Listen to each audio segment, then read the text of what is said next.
열왕기상 11장 1절부터 끝절 말씀을 가지고 끝이 좋은 인생이라는 제목으로 하나님 말씀 나누겠습니다. 끝이 좋은 인생은 모든 사람들의 소원 중에 하나일 것입니다. 흔히 사람은 명패보다 비석이 더 중요하다라는 말이 있죠. 인생에서 마지막이 좋아야 함을 강조한 말일 것입니다. 특히 죽음이 끝이 아니라는 것을 아는 성도라면 이 말은 더욱 강하게 크게 들릴 것입니다.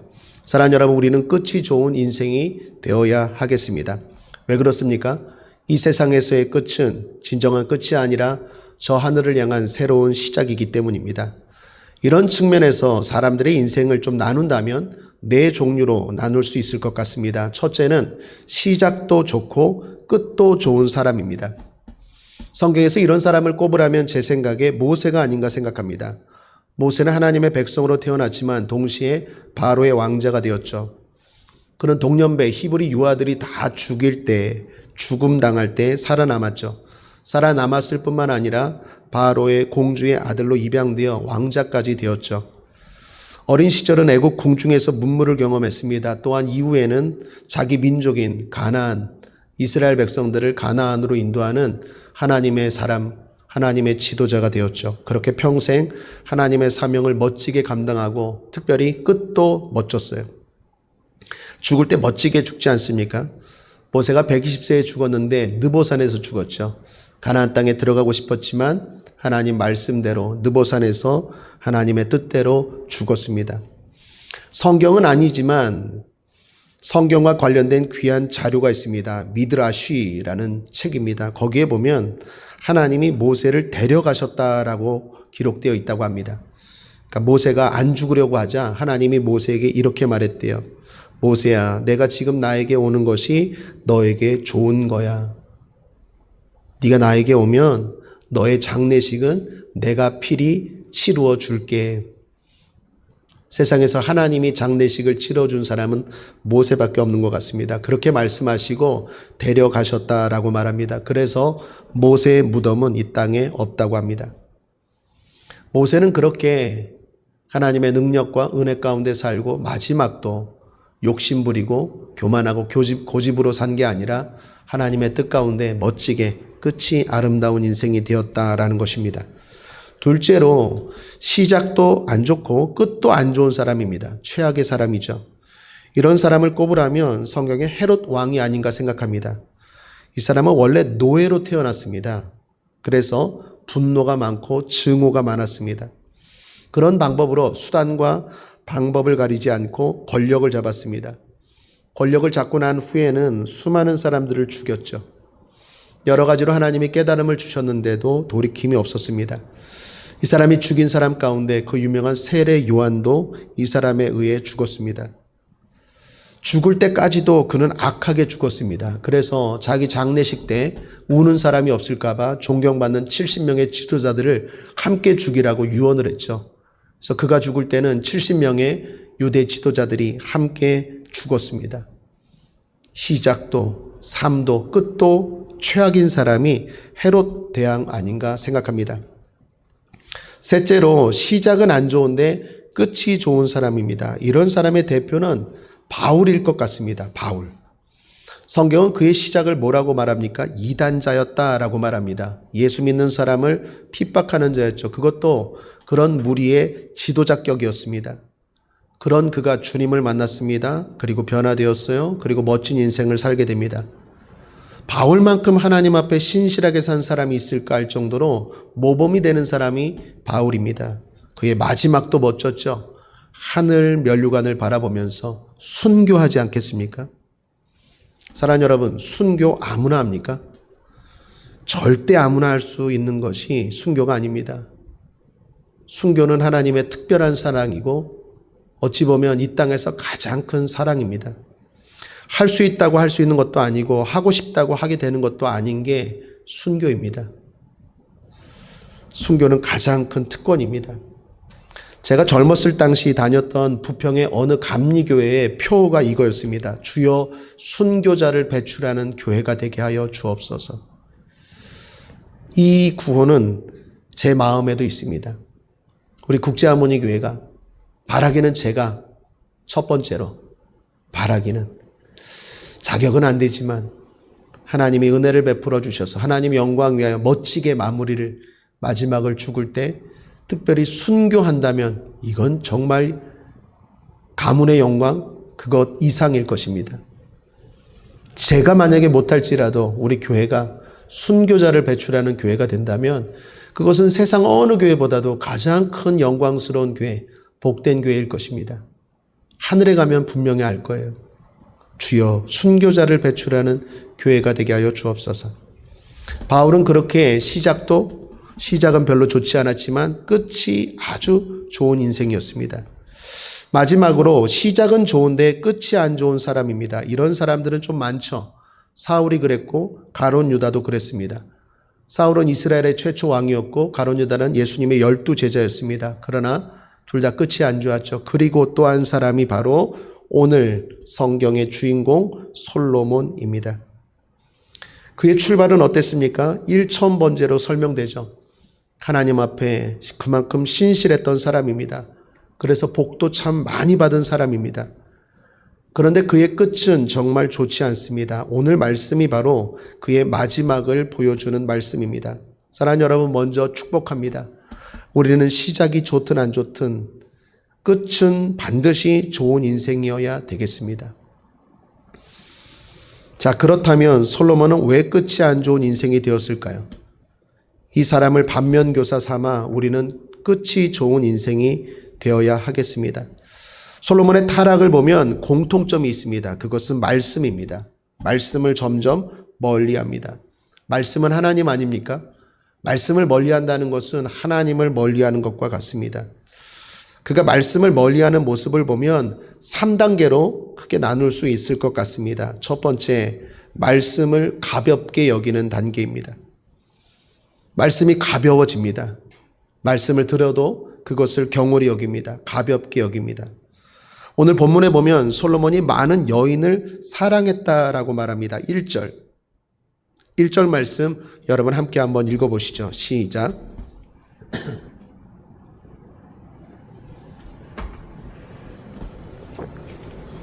네, 아멘. 여기 사랑이라는 단어를 주목하십시오.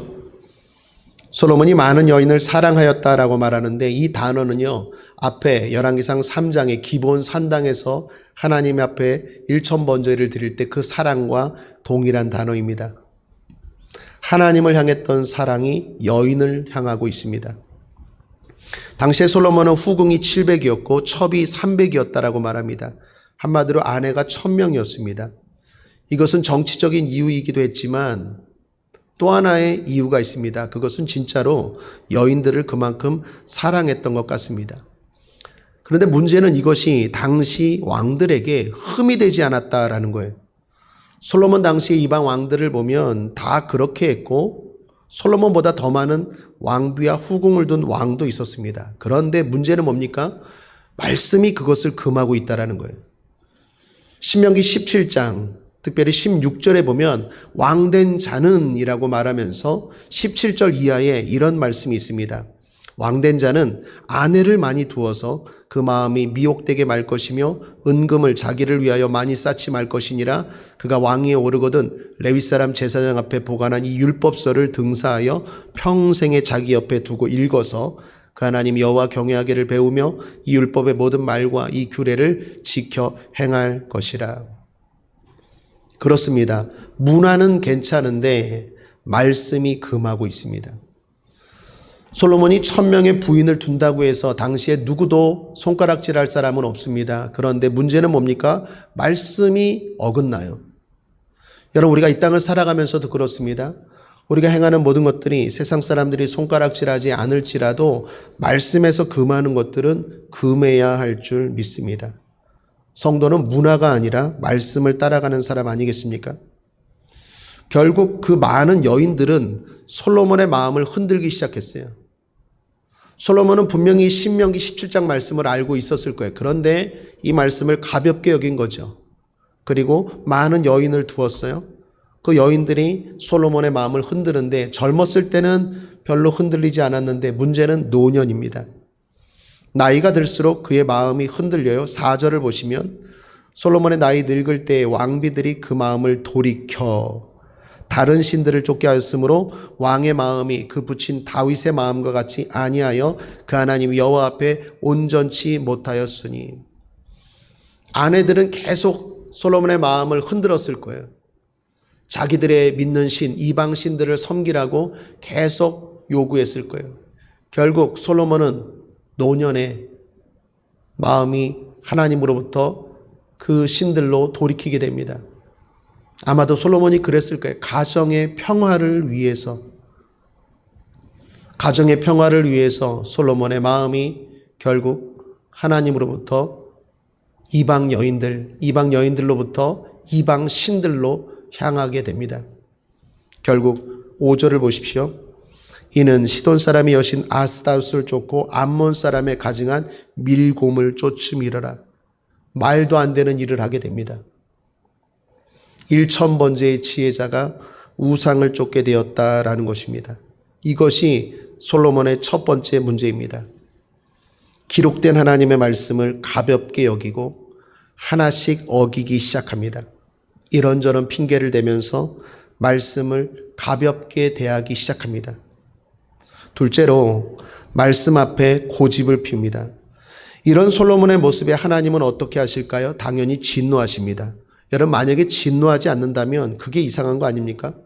사랑의 반대는 증오죠. 그래서 애증의 관계라고 말하지 않습니까? 사랑하지 않으면 배신해도 진노하지 않아요.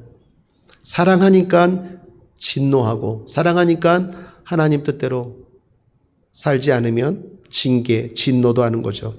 하나님은 이런 솔로몬에게 직접 나타나셔서 진노하십니다. 9절, 10절을 함께 읽겠습니다. 시작. 솔로몬이 마음을 돌이켜 이스라엘 하나님 여호와를 떠나므로 여호와께서 저에게 진노하시니라. 여호와께서 일찍이 2번이나 저에게 나타나시고 이 일에 대하여 명하사 다른 신을 쫓지 말라 하셨으나 저가 여호와의 명령을 지키지 않았으므로. 그렇습니다. 하나님이 기록된 말씀대로 살지 않으니까 직접 나타나셨어요. 직접 나타나셔서 그것도 2번이나 또 2번 일까지 3번이나, 성경에 나온 것만 3번이죠.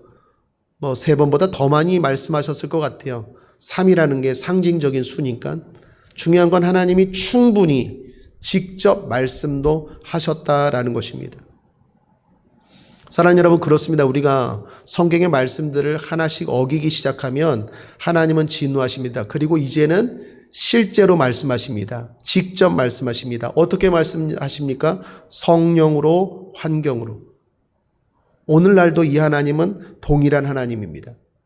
우리가 기록된 말씀을 어기기 시작할 때 하나님은 진노하시고 직접 말씀하시는데, 첫 번째 성령으로 직접 말씀하십니다. 지키라고 깨달음을 주세요. 그렇지 않을 때는 환경으로 말씀하십니다. 자, 솔로몬에게 어떤 환경이 펼쳐집니까? 적들이 생깁니다. 적들이. 외부로 에돔의 하닷과 아람의 르손이라는 사람의 적이 생겨요. 14절을 보십시오. 여호와께서 에돔 사람 하닷을 일으켜 솔로몬의 대적이 되게 하시니 저는 왕의 자손으로서 에돔에 거하였더라. 이스라엘 남쪽에 있는 에돔의 하닷이 솔로몬의 적이 되었어요. 그런데 성경이 뭐라고 말합니까? 하나님이 일으키셨대요. 에돔의 하닷이 솔로몬의 적이 된 것은 개인적인 일처럼 보입니다. 전혀 하나님과 상관없는 일처럼 보여요. 그런데 성경은 분명히 말합니다. 하나님이 일으켰대요. 남쪽만이 아닙니다. 북쪽의 아람의 르손이라는 사람 또한 솔로몬의 적이 됩니다. 23절을 보면 하나님이 또 엘리아다의 아들 르손을 일으켜 솔로몬의 대적이 되게 하시니. 아람은 수리아입니다. 이 사람들이 어떻게 해요? 솔로몬의 대적이 되었대요. 에돔이나 아람은 아버지 다윗 시대에도 있었습니다. 그런데 그때는 작은 문제였어요. 근데 솔로몬 시대에는 큰 문제가 되어 고충거리가 되었다라는 것입니다. 이처럼 솔로몬이 말씀을 어기자 적들이 생기기 시작합니다. 별것 아닌 문제들이 점점 큰 문제로 자리 잡게 됩니다. 전혀 상관없어 보이는 일들이 점점 나와 깊은 상관이 있고 문제로 다가오기 시작합니다. 이게 다 뭡니까? 하나님의 역사다라는 거예요. 앞에 열왕기상 5장에서 솔로몬은 이런 고백을 한 적이 있습니다. 열왕기상 5장 4절에 이제 내 하나님 여호와께서 내게 사방에 태평을 주심에 대적도 없고 재앙도 없도다. 솔로몬 분명히 자기가 고백했어요. 하나님이 나에게 함께 하셔서 사방에 태평을 주셨대요. 그래서 대적도 없고 재앙도 없었대요. 그런데 지금 대적들이 생기잖아요. 그럼 어떻게 해야 됩니까? 깨달아야 돼요. 회개해야 돼요. 그런데 문제는 솔로몬이 그러지 못했다라는 것입니다. 사방으로, 북쪽으로 에돔의 하닷이, 남쪽으로 아람의 르손이, 사방으로 적들이 생기기 시작해요. 셋째로 솔로몬의 단계를 보면 말씀의 대적자가 됩니다. 외적으로만이 아닙니다. 내적으로도 문제가 생겨요. 여러분, 진짜 무서운 적은 외적인 적입니까? 내적인 적입니까?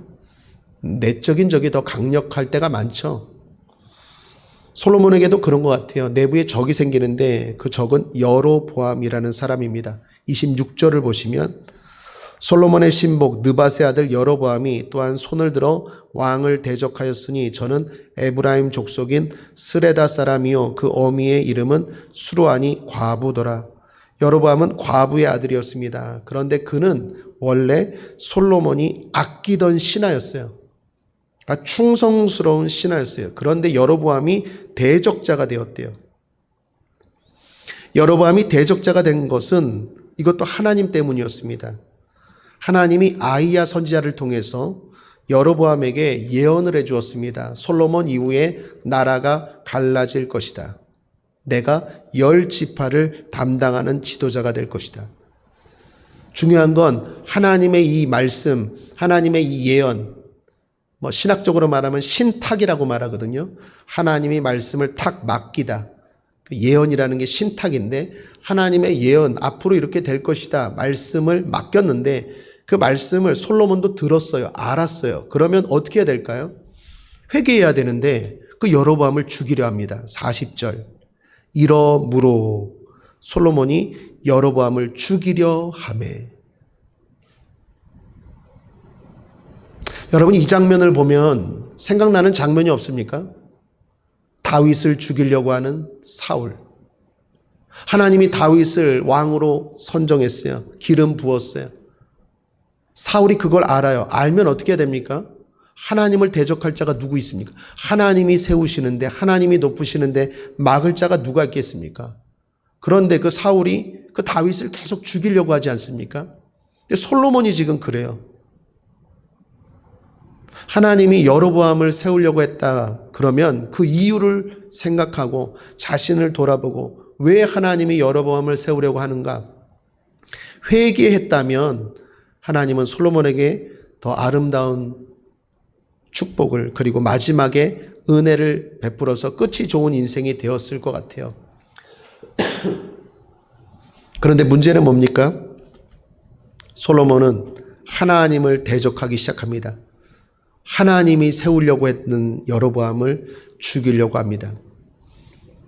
이는 아버지 다윗과 대조되는 장면이에요. 여러분, 아버지 다윗이 아들 압살롬이 반역을 했을 때 도망갈 때가 있었죠. 쫓겨갈 때. 그때 시므이라는 사람, 그 사울 자손인데 베냐민 지파, 시므이가 쫓아오면서 저주하지 않았습니까? 다윗을. 그때 다윗의 그 부하였던 아비새가 왕이여 허락만 하면 내가 빨리 달려가서 저 악한 자를 치겠다고 했을 때 다윗은 어떻게 하죠? 말리죠. 그냥 내버려 둬라. 하나님이 저를 통해서 우리를 깨닫게 하시나 보다. 또 우리가 이렇게 할 때 하나님이 혹이라도 우리를 불쌍히 여겨주실지 않겠느냐. 다윗처럼 이렇게 반응을 했어야 돼요. 그런데 하나님이 여로보암에게 기름을 부었다고 솔로몬은 그를 죽이려고 합니다. 사울이 다윗을 죽이려고 했던 것처럼 솔로몬은 아버지 다윗의 모습이 아니라 사울의 모습을 쫓아갑니다. 자, 여기 끝이 안 좋은 솔로몬의 모습을 보십시오. 점점 말씀을 멀리합니다. 기록된 말씀을 가볍게 여기기 시작해요. 말씀 앞에, 들려지는 말씀 앞에 고집을 피우기 시작해요. 결국 말씀 앞에 노골적으로 대적자가 됩니다. 우리는 어떻게 해야 될까요? 두 가지 말씀 속에서 답을 찾겠습니다. 첫 번째는 빨리 깨달을 수 있는 지혜가 있어야겠죠. 사랑하는 여러분, 축복합니다. 깨닫는 은혜가 임할지어다. 솔로몬의 몰락을 보면 하루아침에 시작된 것이 아닙니다. 점차적으로 진행되었어요. 시간으로 치면 거의 인생 반년부터였던 것 같아요. 여러분, 오늘 성경은 솔로몬이 이스라엘을 40년 다스렸다고 했어요. 그런데 솔로몬이 왕이 된 지 4년부터 건축을 시작해요. 건축을 시작해서 성전 건축에 7년, 그리고 왕궁 건축에 13년, 24년이 걸려요. 20년이 걸리고 왕 된 지 4년이었으니까 24년. 그때까지는 잘했어요. 그때까지는. 1,000번제도 드리고 그때까지는 좀 잘했는데 24년부터 결국 솔로몬이 40년 이스라엘을 다스렸다고 하니까 거의 반 중간부터는요 내리막길이었어요. 내리막길. 그러니까 하루아침에 이렇게 된 게 아니라 점점 거의 20여 년에 걸쳐서 하나님이 계속해서 깨닫게 하시는데도 깨닫지 못하고 큰 몰락까지 가게 되었다라는 것입니다. 솔로몬이 이렇게 된 데에는 초기에 큰 문제가 없었다는 것도 이유가 됩니다. 사랑하는 여러분, 하나님이 그렇지 않습니까? 우리가 죄를 지을 때 그냥 하늘에서 벼락이 내리거나 큰 문제가 터지면 빨리 깨달았을 텐데 하나님 그렇게 하지 않죠. 솔로몬에게도 그랬어요. 왜 그랬을까요? 언약 때문에. 기브온 산당에서 하나님이 언약을 하셨거든요. 내가 너의 그 모습을 보고 하나님이 너의 생애에 태평성대를 주겠다고 약속하셨어요. 참 하나님이 신실해요. 솔로몬은 언약을 어겼어요. 그럼에도 불구하고 하나님은 그 언약을 계속 지키는 거예요. 그래서 솔로몬이 한참 잘못된 길을 가고 있음에도 불구하고 환경적으로는요 태평성대를 누렸어요. 한동안은 계속. 그러니까 솔로몬이 착각한 거예요. 내가 이래도 되는구나. 내가 잘하고 있구나. 여러분, 어쩌면 우리도 마찬가지예요. 우리가 과거에 열심히 했던 그 모습, 첫사랑 첫 믿음, 그때 하나님의 그 모습을 보고 우리를 축복하시고 또 환경에 평안함을 주시는데 이것을 혹시 오해하면 안 돼요. 내가 지금도 잘해서 하나님이 잘하게 하시는구나라고 해석하면 안 된다는 거죠. 환경을 통해서 꼭 내 신앙을 돌아보면 안 된다라는 거예요. 환경은 하나님이 언약 때문에, 신실하신 하나님의 언약 때문에 그걸 지키기 위해서 잘 되고 있지만 문제는 뭡니까? 솔로몬은 분명하고 확실하게 잘못된 길을 걸어가요. 중요한 건 우리 스스로가 알아요. 그러므로 냉정하게 자기 자신을 돌아봐야 돼요. 환경을 바라보면서 내가 이래도 되지? 아닙니다. 결국 하나님은 그 환경도 불행한 환경으로 이제 적들이 되고 문제가 생기고 이런 환경으로 바뀔 거예요. 그때까지 가기 전에 빨리 깨달아야 돼요. 중요한 건 우리 자신은 알아요. 각자는 알아요. 하나님이 우리 안에 양심의 법을 심어놨기 때문에 우리는 알아요. 그래서 징조가 다가올 때 빨리 깨닫는 게 은혜입니다. 지혜입니다. 일본의 유명한 소설가죠. 엔도 슈샤쿠. 이분이 지은 소설 가운데 독약이라는 소설이 있습니다. 저도 다 읽어보진 않았는데 전체적인 줄거리 정도는 알아요. 2차 세계대전이 배경인데 여기에 주인공이 의사입니다. 로데라는 의사인데 이 의사가 생체 실험을 해요. 여러분, 일본이 그 2차 세계대전 때 마루타라는 말 아시죠? 그럴 정도로 엄청나게 얼마나 끔찍한 일을 자행했습니까? 만행을 저질렀죠.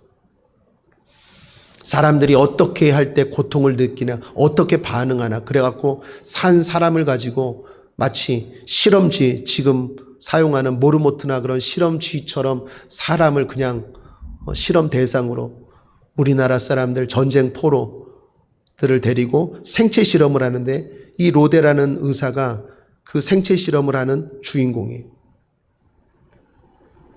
마취도 안 하고 사람의 배를 막 가릅니다. 간을 막 잘라요. 그때 사람이 얼마나 고통스러워 하겠습니까? 처음에 그걸 보면서 이 로데라는 의사가 너무 고통스럽고 끔찍해서 잠을 못 자요. 그런 실험을 하고 나서. 그런데 그게 계속 반복이 돼요. 10번, 20번, 30번, 100번. 그러니까 이제 맞지도 않은 사람을 그냥 막 팔을 잘랐을 때 어떻게 되는지, 귀를 잘랐을 때 어떻게 되는지, 이 약을 넣었을 때 어떻게 죽어가는지, 어떤 증상이 나타나는지 그걸 보면서도 무뎌져요. 나중에 마지막 장면이 참 기억 남는데 그 로데라는 의사가 마지막에 이 골목 저 골목을 뛰어다니면서 막 미쳐버려요. 그러면서 이렇게 소리칩니다. 내게 고통을 되돌려 달라. 양심의 고통을 되돌려 달라. 처음에는 생체 실험을 할 때 막 마음에 자극을 느끼고 양심의 찔림을 받았는데 그 다음에는 양심이 화인 맞은 거죠. 무뎌져가는 자기 자신을 보면서 미쳐버리는 그러한 소설입니다. 사랑하는 여러분, 우리도 그렇지 않습니까? 점점 죄에 대하여 처음에는 찔림을 받았는데 점점 무뎌가면 안 될 줄 믿습니다. 우리 양심이 화인 맞으면 안 될 줄 믿습니다. 그런 의미에서 다윗은 위대했죠. 죄 짓고 나서 빨리 깨닫죠. 그게 시편 51편 10절인데 하나님이여 내 속에 정한 마음을 창조하시고 내 안에 정직한 영을 새롭게 하소서. 다윗의 특징 가운데 하나는 죄를 지었을 때 고집하지 않는다라는 거예요. 제일 어리석은 게 회개하지 않고 고집하는 것입니다. 그래서 로마서 2장 5절에 보면 이런 말씀이 있어요. 다만 내 고집과 회개치 아니한 마음을 따라 진노의 날 곧 하나님의 의로우신 판단이 나타나는 그날에 이 말 진노를 내게 쌓는도다. 고집과 회개치 아니한 마음이래요. 하나님은 우리가 고집 피우지 않기를 원하세요. 하나님은 우리에게 회개의 기회를 얼마나 많이 주시는지 몰라요. 솔로몬에게 거의 20년을 주셨는데 솔로몬은 계속 고집을 피우고 있습니다. 성자 어거스틴이 유명한 말을 했습니다. 회개하는 자를 용서하시는 하나님은 그에게 회개할 내일도 준다고 하지 않으셨다. 참 멋진 말인 것 같습니다. 회개는 지금 하는 것입니다. 회개는 오늘 하는 것입니다. 회개는 깨달았을 때 바로 그때 하는 것입니다. 그 사람이 지혜로운 사람이고 하나님의 사람인 줄 믿습니다. 두 번째, 매일 피차 권면해 주어야 하겠습니다. 제가 이 말씀은 히브리서에서 답을 찾았습니다. 히브리서 3장 13절에 보면 이런 말씀이 있습니다. 오직 오늘이라 일컫는 동안에 매일 피차 권면하여 너희 중에 누구든지 죄의 유혹으로 강팍해 됨을 면하라. 죄의 유혹으로 강팍해 됨을 면하라라고 말합니다. 앞서 독야계라는 소설의 주인공 로데 의사처럼 처음에는 찔림이 있었는데 양심의 고통이 있었는데 점점 강팍해져 가는 거죠. 무뎌져 가는 거죠. 양심이. 죄의 유혹으로부터 강팍해 됨을 면하라. 어떻게? 매일 피차 권면함으로. 여러분, 우리가 죄 가운데 빠지지 않고 솔로몬처럼 끝이 안 좋은 인생이 되지 않는 비결은 매일 피차 권면해 줘야 돼요. 저는 이 권면이라는 말을 사랑의 붙잡힘이라고 표현할 수 있다고 생각합니다. 사랑으로 붙잡아 줘야 돼요. 그러려면 매일 서로 붙잡아주는 사람이 있어야 되겠죠. 그런 사람은 누가 만듭니까? 자기가 만드는 거예요. 솔로몬에게도요. 솔로몬이 이렇게 잘못된 길을 갈 때 주변에 사람들이 없었을까요? 분명히 있었을 거예요. 오늘 성경에도 그런 사람 한 사람 나옵니다. 누굽니까? 아히야라는 선지자가 나와. 29절에 보면 그 즈음에 여로보암이 예루살렘에서 나갈 때 실로 사람 선지자 아히야가 여로보암을 솔로몬 이후에 10지파를 다스리는 지도자로 세우겠다라고 하나님이 말씀을 전하는데 하나님의 말씀을 들을 줄 아는 신실한 선지자 아히야 같은 선지자가 솔로몬 시대에도 있었다라는 거예요. 중요한 건 솔로몬이 이 사람의 음성, 이 사람의 권면 듣지 않았다라는 거예요. 그러니까 없었다는 거죠. 여러분 주변에 권면해 줄 사람이 없습니까? 그건 없는 게 아니라 여러분들이 그 사람을 안 만든 거죠. 안 받아들인 거예요. 하나님은 우리에게 권면해 주는 사람, 매일 피차 권면해 주는 사람을 보내주시는 줄 믿습니다. 중요한 건 내가 그걸 거부하기 때문에, 내가 그걸 받아들이지 않기 때문에 없는 거예요. 아버지 다윗은 그렇지 않았어요. 아버지 다윗은 사무엘 선지자도 받아들이고 나단 선지자도 받아들이고 갓 선지자도 받아들이고, 아버지 다윗은 항상 실수하고 넘어지고 잘못된 길을 걸어갈 때 매일 피차 권면해주는 하나님의 사람들, 깨어있는 종들, 말씀의 사람들, 기도의 사람들이 있었다라는 건데, 솔로몬 때에도 이런 선지자가 있었음에도 불구하고 솔로몬이 거부했다라는 거예요. 그러니까 누구의 잘못도 아니에요. 솔로몬 자신의 잘못이에요. 우리 국제하모니교회 모든 성도들에게 좋은 믿음의 동역자들 꼭 있게 되길 바랍니다. 매일 피차 권면해 주어서 내가 죄의 유혹으로부터 점점점 강팍게 되어가는 걸 면하게 해줄 수 있는 그러한 하나님의 신실한 사람들이 있게 되길 바랍니다. 그 사람이 부모가 될 수도 있고, 그 사람이 반대로 자녀가 될 수도 있고, 그 사람이 친구도 될 수도 있고, 그 사람의 교회 구역장님이 될 수도 있고, 그 사람이 교회 권사님 또는 남녀선교회 회장님, 회원들, 교사, 그 누구도 될 수 있다는 거예요. 중요한 건 여러분이 열린 마음으로 받아들일 때 그 충고가, 그 권면이 때로는 찔리고 때로는 아프고 때로는 싫지만 그게 결국 우리를 복된 길로 인도하는 양약이, 좋은 약이 될 줄 믿습니다. 말씀을 정리합니다. 우리 국제하모니교회 모든 성도님들 끝이 좋은 인생 되길 바랍니다. 갈수록 좋아지고 갈수록 더 좋아지고, 그래서 완전히 좋은 천국 가는 그러한 인생 되기를 바랍니다. 그러기 위해서 오늘 이 솔로몬이 우리에게 좋은 교훈, 모델이 되고 있다라고 생각합니다. 솔로몬의 길을 걸어가지 말고 아버지 다윗과 같은 길을 걸어가고, 그래서 끝이 아름다운 인생 저와 여러분 되길 바랍니다.